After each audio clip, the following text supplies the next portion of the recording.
जय हिंद दोस्तों, स्वागत है आप सभी का अपने YouTube चैनल बिहार शिक्षा प्लेटफॉर्म। इस वीडियो में बात करने वाले हैं 70वीं बीपीएससी परीक्षा जो हुई है उसका एक्सपेक्टेड कट ऑफ क्या हो सकता है।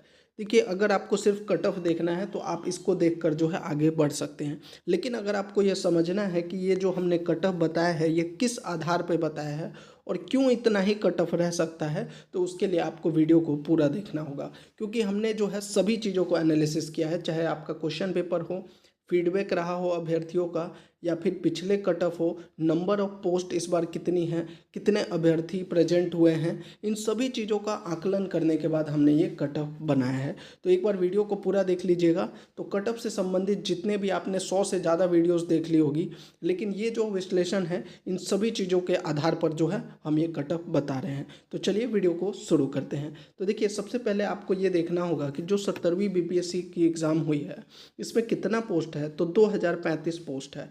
अगर आप देखिएगा तो प्रीलिम्स में कितने लोगों का सिलेक्शन होता है, तो अगर आप पिछले जितने भी बीपीएससी के एग्ज़ाम को उठाकर देख लीजिए तो 10 गुना, 12 गुना, 14 गुना, यानी मिनिमम जो है आपका 10 गुना लोगों को जो है यहाँ पर शॉर्टलिस्ट किया जाएगा। टोटल कितने अभ्यर्थी एग्ज़ाम में प्रेजेंट हुए थे, तो 3,25,000 अभ्यर्थी जो हैं इस एग्ज़ाम में यहाँ पर प्रेजेंट हुए हैं। और 2035 पोस्ट है, यानी कि मिनिमम अगर 10 गुना भी सिलेक्शन होता है तो 20,350, और 14 गुना भी हुआ है, 15 गुना भी हुआ है, तो मान के चलिए अगर 14 गुना भी होता है तो 28,490। लेकिन अगर पिछले जितने भी एग्ज़ाम अगर आप बीपीएससी का देखेंगे तो 12 से 13 गुना जो है अभ्यर्थियों को हमेशा जो है सेलेक्ट किया जाता है प्रीलिम्स से मेंस एग्ज़ाम के लिए। क्योंकि देखिए, प्रीलिम्स का एग्ज़ाम जो है ये सिर्फ एक क्वालिफाइंग एग्ज़ाम है, इस पर जो है आपका मेरिट नहीं बनता है। तो ये क्वालिफाइंग एक शॉर्ट लिस्ट करने का तरीका है, इसलिए जो यहाँ पर जो है 12 से 13 गुना अभ्यर्थियों को जो है सेलेक्ट किया जाता है। तो ऑन एन एवरेज अगर आप देखिएगा तो मान के चलिए 23 से 25,000 अभ्यर्थी ऐसे होंगे जिनको मेन्स के लिए यहाँ पर शॉर्ट लिस्ट किया जाएगा। अब बात कर लेते हैं यहाँ पर level of the question paper की। तो देखिए, बहुत से अभ्यर्थियों का कमेंट आ रहा है और बहुत लोग चैनल पर कह भी रहे हैं कि क्वेश्चन का पेपर इजी था। भैया, घर पर क्वेश्चन पेपर को सॉल्व कीजिए और एक एग्जामिनेशन हॉल में क्वेश्चन पेपर को सॉल्व कीजिए, उसमें ज़मीन और आसमान का अंतर होता है। जो लोग कह रहे हैं घर पे बैठ के कि इजी पेपर था, उनको एक बार जो है एग्जामिनेशन हॉल में जाकर जो है पेपर देखना चाहिए, तब उनको पता लगेगा कि पेपर का लेवल जो था वो क्या था। पेपर का लेवल जो है हमारे हिसाब से इजी टू मॉडरेट था, और स्पेशली अगर आप देखिएगा तो क्वेश्चन जो थे वो फैक्चुअल क्वेश्चन थे। Factual question in the sense कि या तो आपका सही हो जाएगा या फिर गलत हो जाएगा। मतलब सीधा सा है। देखिए, 69th से हम कह सकते हैं कि जो 69th बीपीएससी का एग्ज़ाम हो उससे इजी था, लेकिन ये इजी का मतलब इतना आसान भी नहीं था कि आप जो है आराम से आंख बंद करके सॉल्व करिए। या तो क्वेश्चन ऐसे थे कि आप सही कर दीजिएगा, फैक्चुअल क्वेश्चन है, या तो गलत हो जाएगा। यानी कि कॉन्सेप्चुअल से ज़्यादा जो है फैक्चुअल, और फैक्चुअल में क्या होता है, या तो सही होगा या गलत होगा। तो जो लोग कह रहे हैं कि क्वेश्चन पेपर इजी था, भैया इजी नहीं था, मॉडरेट लेवल का जो है क्वेश्चन पेपर था। और बीपीएससी का एग्जाम है तो ऑब्वियसली इतना इजी तो क्वेश्चन पेपर रहेगा नहीं। तो ये तो हो गई आपके क्वेश्चन पेपर की बात।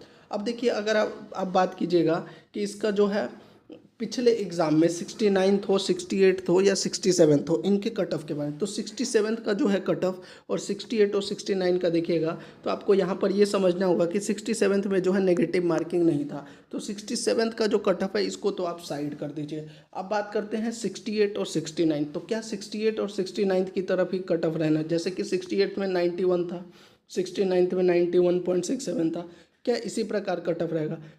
जी नहीं, इससे भी कम रहेगा। रीज़न क्या है? क्योंकि इसमें 300-400 सीटें थी, इस बार जो है 2000 पे लगभग 5 से 6 गुना सीटों की संख्या में जो है बढ़ोतरी है। तो ऑब्वियसली, और अभ्यर्थियों की संख्या देखिएगा तो पिछले एग्ज़ाम की तरह ही 2 लाख 3 लाख जो अभ्यर्थी एग्ज़ाम में बैठे हैं उतने ही अभ्यर्थी इस बार भी जो है 3,25,000 अभ्यर्थियों ने ही एग्ज़ाम दिया है। ऐसे में जो है अगर आप कट ऑफ देखिएगा तो इससे ही कम रहने वाला है, 69th से भी कम रहेगा आपका कट ऑफ। जो हमने कट ऑफ बताया है उतने के आसपास ही रहने वाला है। तो ये जो आपका 68 67 को तो आप हटा दीजिए, क्योंकि यहाँ पर नेगेटिव मार्किंग नहीं था, इसीलिए इतना ज़्यादा कट ऑफ चला गया था। 68 69। और अब बात कर लेते हैं 70वीं। तो देखिए, कट ऑफ कम होने का जो मेन कारण है सीटों की संख्या। एक तो सीटों की संख्या 5 से 6 गुना, इतिहास में सबसे ज़्यादा मतलब इस बार सीटें आई हैं।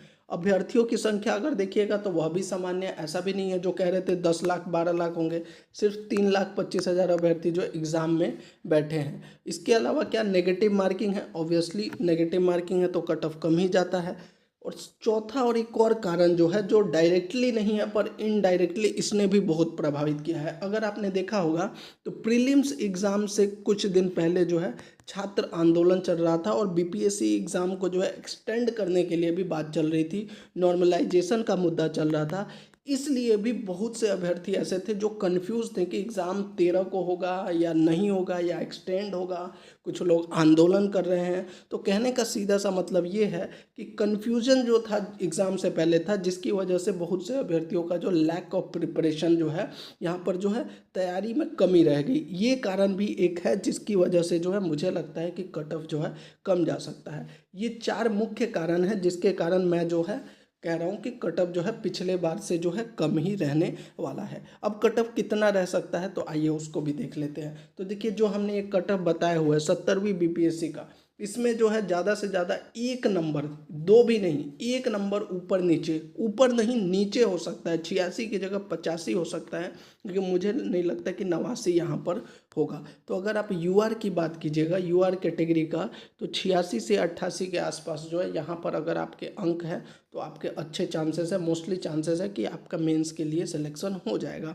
वहीं फीमेल में जो है 79 से 80 के आसपास अगर आपका जनरल कैटेगरी में बन रहा है तो आप यहाँ पर निश्चिंत रहिए। ईडब्ल्यूएस कैटेगरी में अगर मेल की बात कीजिएगा तो 81 से 82, और फीमेल जो है 75 से 77। इसमें 1 नंबर आप कम भी कर लीजिए तब भी आप उम्मीद कर सकते हैं। वहीं अगर बीसी कैटेगरी की बात कीजिएगा तो 82 से 84 के आसपास जो है इनका मेल का कट ऑफ रह सकता है। और फीमेल की अगर बात करेंगे बीसी कैटेगरी में, तो फीमेल में जो है बीसी का कैटेगरी में जो है 76 टू 78 के अराउंड रह सकता है। देखिए, ईडब्ल्यूएस और बीसी में जो है ज़्यादा से ज़्यादा 1 से 2 अंक का ही फर्क रहता है, इससे ज़्यादा नहीं रहता है। ईबीसी की अगर बात कीजिएगा तो ईबीसी कैटेगरी में जो है आप 78 टू 80 की उम्मीद कर सकते हैं। वहीं 73 टू 75 जो है महिलाओं के लिए ईबीसी कैटेगरी में आप उम्मीद कर सकते हैं। एससी कैटेगरी में 70 से 72 मेल के लिए आप उम्मीद कर सकते हैं, और 60 से 62 जो है फीमेल के लिए आप उम्मीद यहाँ पर कर सकते हैं। अगर एसटी कैटेगरी की बात की जाए तो 69 टू 71 अगर आपके अंक बन रहे हैं मेल में तो आप बिल्कुल उम्मीद कर सकते हैं। और अगर आपका जो है 55 से 56 है तो एसटी फीमेल का लगभग आप सुरक्षित है। तो जी, ये जो हमने कट ऑफ बताया है इसके आसपास ही आपका जो रहने वाला है, +1 -1 आप कर सकते हैं, इससे ज़्यादा परिवर्तन नहीं होगा। आपके कितने अंक बन रहे हैं और आप इससे कितना सहमत हैं, कमेंट में ज़रूर बताइएगा। आप अपने विचार को भी ज़रूर बताइएगा। साथ ही हमने एक पोल भी करवाया है, पोल में जाकर ज़रूर बताइएगा आपके कितने अंक बन रहे हैं, क्योंकि उससे भी बहुत सारी चीज़ें जो हैं वो क्लियर हो जाती हैं। जहाँ तक हमारा अनुमानित कट ऑफ है वो यही रहने वाला है। और यकीन मानिएगा, हमने पहले भी बताया था जो कि सीटों की संख्या अधिक है, क्वेश्चन पेपर का लेवल जो है ठीक ठाक है, अर्थात आपका कट ऑफ जो है यही रहने वाला है। कोई भी प्रश्न है तो आप कमेंट बॉक्स में पूछ सकते हैं। साथ ही हमारे चैनल को जरूर सब्सक्राइब कर दीजिएगा, वीडियो को लाइक और शेयर कर दीजिएगा। जय हिंद।